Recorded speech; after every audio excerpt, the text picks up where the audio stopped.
มาอันนี้ไว้เอาไว้มีคนบอกว่ามาคอมมันนั่นพี่น้องมาคอมเมนต์เนาะว่าไก่รวยเลยโปรถ่ายคลิปว่าซะซาถูเนาะไก่บ่ได้รวยเด้อซาถูให้รวยคือคำเพิ่นเว้าเนาะไก่แค่บ่มีเวลาไก่ก็บ่ว่างพี่น้องไก่บ่มีเวลาไก่บ่ว่างเนาะไก่มีเวียกของไก่เนาะไก่มีงานประจำของไก่เนาะไก่ก็เข้าโทษขออภัยหลายๆเนาะที่บ่ได้ถ่ายคลิปให้เบิ่งเสมอคือตะกี้เนาะแต่ก่อนเนาะเวียกไก่ก็หลายเนาะส่วนแบงค์นี่ก็มาแล้วพี่น้องมันอยู่น้ำโมงแล้วพี่น้องเขาเคียงอยู่น้ำโมงจินดาสบายดีไว้สบายดี หรือว่าบ่จื้อบ่ได้ถ่ายคลิปหรือบ่สบายดีไอ้แบงค์มาเขาเคียงน้ำโมงพี่น้องอยู่โรงเรียนอยู่ห้องป.5จะเซ็งไม่ได้ลูกเซ็งจับสั่นอันที่สอง อันที่25เป็นมือเริ่มเซ็งเนาะเพราะว่าอยู่ทางลาวเนาะจบสั่นประถมนะป.5พี่น้องบอกคืออยู่ไทยเนาะอยู่ไทยที่มีป.6นำเนาะพี่น้องป.6จึงขึ้นม.1แต่อยู่ลาวนี่ป.5ละขึ้นม.1เลยแต่ว่าอยู่ลาวเนาะมีฮอดม.7เนาะพี่น้องจบสั่นม.ปลายเนาะก็คือม.7แต่อยู่ฝั่งไทยจบม.6ก็ไปเรียนต่อป.ส.ป.ช.เนาะ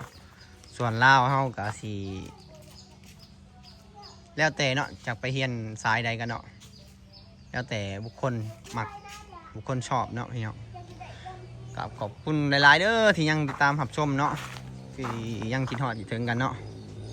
ดีแห้งพี่น้องบ่สมองสมบัติเด้อขอให้มีแต่ความสุขความเจริญได้อันใดที่บ่ดีก็ขอให้ผ่านพ้นไปด้วยดีเนาะ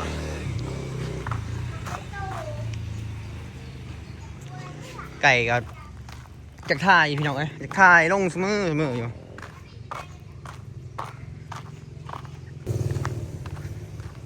ถ่ายให้ผู้ชมเบิ่งเสมออยู่หักไว้เวลาพี่น้องไก่เฮ็ดเวียกเนาะไก่มีเวียกมีหน้าที่ของตัวเองเนาะพี่น้องมันไก่อยู่บ้านน้ำมงมันบ่ยากพี่น้องไก่ถ่ายตลอดดอกพออยู่น้ำมงมันก็บ่ได้ค่อยมีเวียกปานใดเนาะมีแต่นี่แหละยามหน้าเนี่ยจังมีเวียกแต่น้ำหน้าแรงนะหน้าฝนหน้าแรงนั่นถือว่าค่อยมีเวียกแต่ว่าหน้าฝนนี่มีเวียกที่อย่างไม่เบิ่งอีเมลให้หน้าพี่น้อง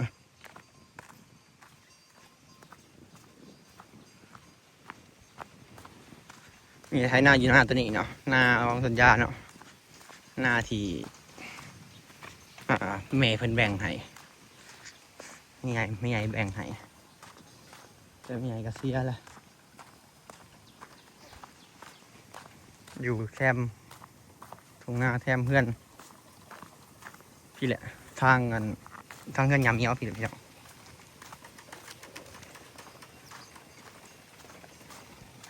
พูนโอ้ขึ้นแล้วพี่น้องได้เงินยำเงี้ยว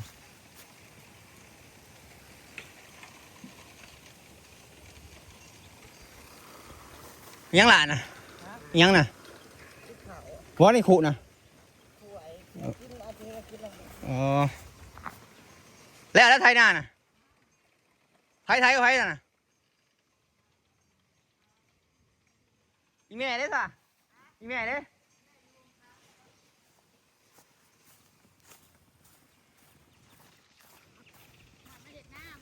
โดยไปเห็นหน้า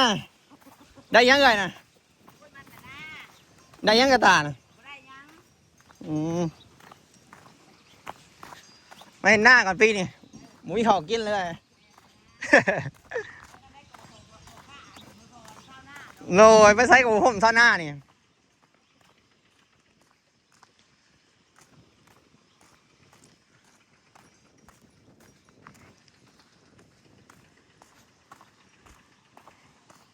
อาชีพจังกับตามน้องพี่น้องไปผึ่งซาวน่าคือเก่าเปิดซาวน่าอยู่ได้ไปกินข้าวน้ำซาวน่าเนาะพี่น้อง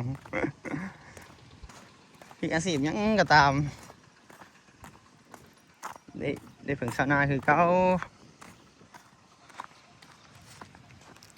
ให้เห็นหน้าก่อนสบายดีพี่น้องเสียบเด็กเห็นหน้าเนาะกับสบายดีมาสวงสวรรค์เด้อพี่น้องเด้อโอ้ยแดด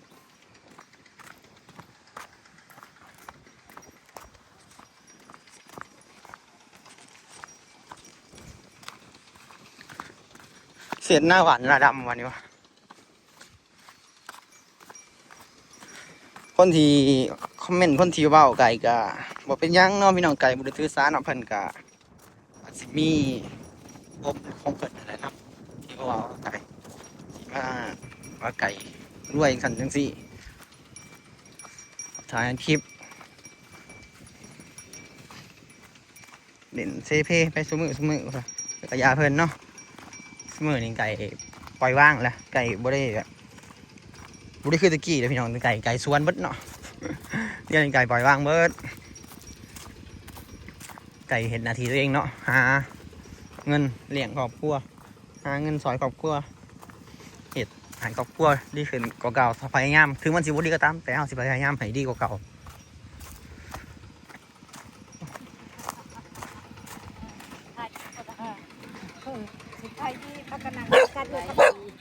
เฮ็ดหยังน่ะ ห่วยพักกันนั่งเฮียงกันเรียกกันออก นั่งเฮ็ดหยัง ห่วยนักโทรศัพท์อะไรคุณล่ะ เอาคือ นักกับใครก็เบิ่งแล้วกัน คือบ่ไปไทยหน้าซะ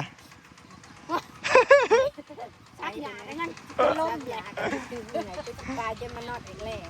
อ๋อ ได้กี่ที่ไปจับโทรศัพท์ก็ เสียดหน้าหวานบ่ไหมหรือยังสิหวานเอาอ๋อ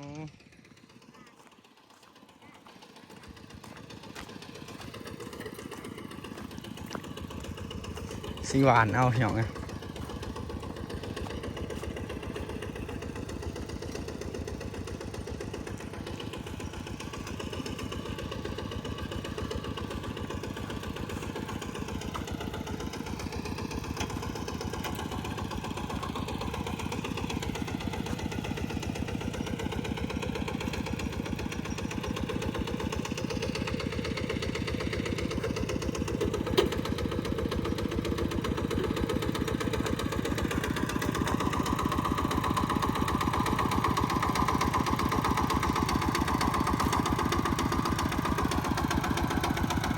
พี่พอไทยพี่น้องไง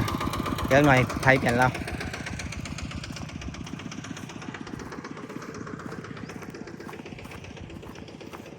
มันมีคนจับโทรศัพท์พี่น้อง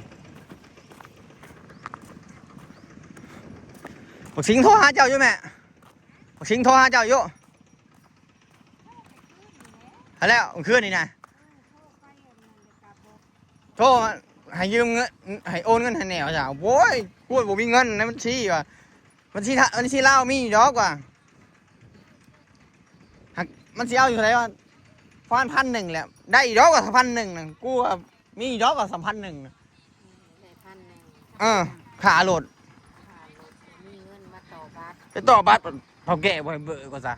โอ้แบบปัดไป เมื่อนี้เงินไม่พอไม่บ่ไปได้บัตรเบิด บ่เล็บไปก็จะหาเงินก่อนตัวบัดอันนี้ไปขึ้นรถไปจะหาเงินโอ้โหมันเทือนบ่ได้เท่าน่ะ โอนให้น้องแล้ว บ่มันได้อีกอ่ะมันได้ก่อน ดีมาก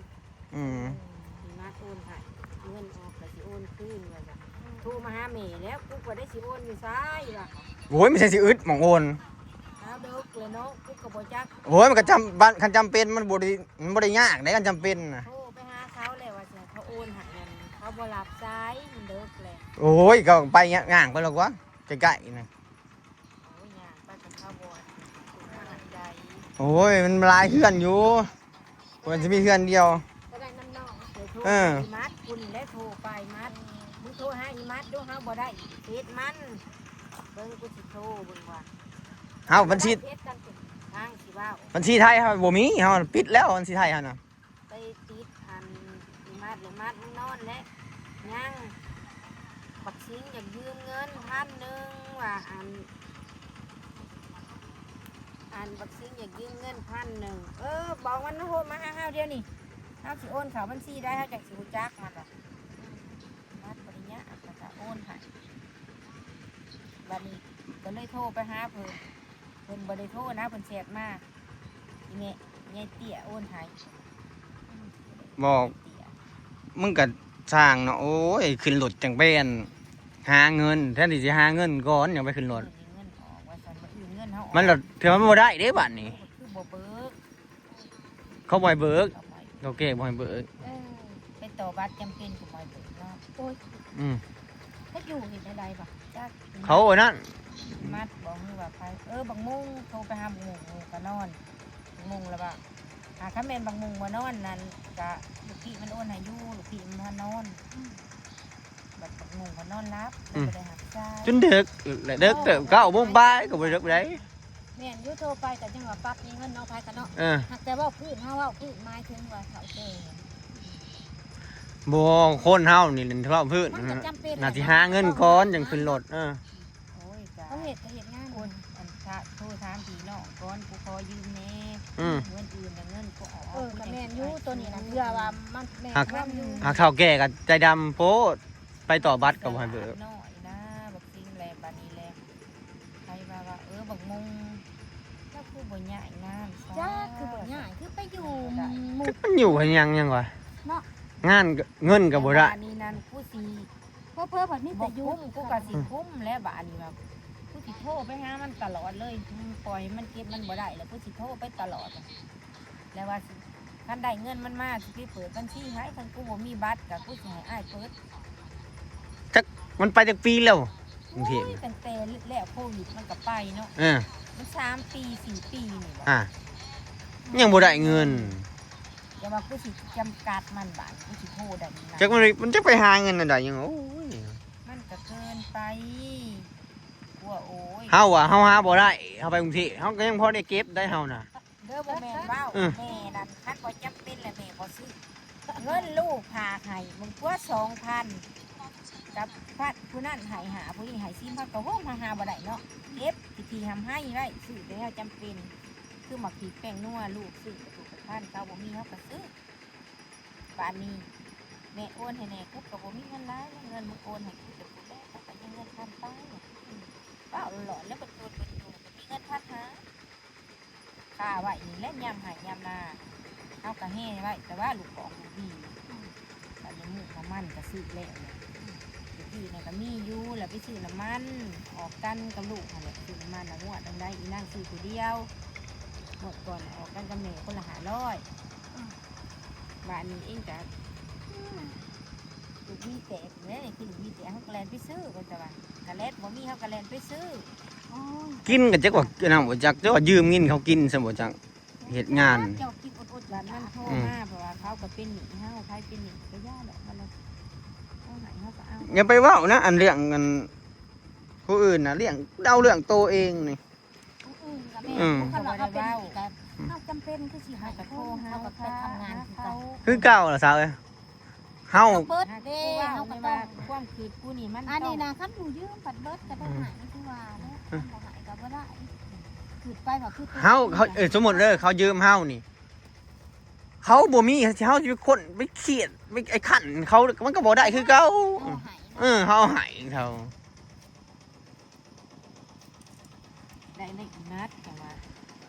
ว่าสิโทรหาเพื่อนบางแรงบางใดนี่ เออ บ่ปืนเฮานี่มันบ่อ่อนเลย เออ บ่ปืนนี่ตัดโทรจังบ่ติดบ่อ่อนก็ติดคันเบิดนี่ โอ้ยเนาะเฮาก็ว่าจงอันนั้น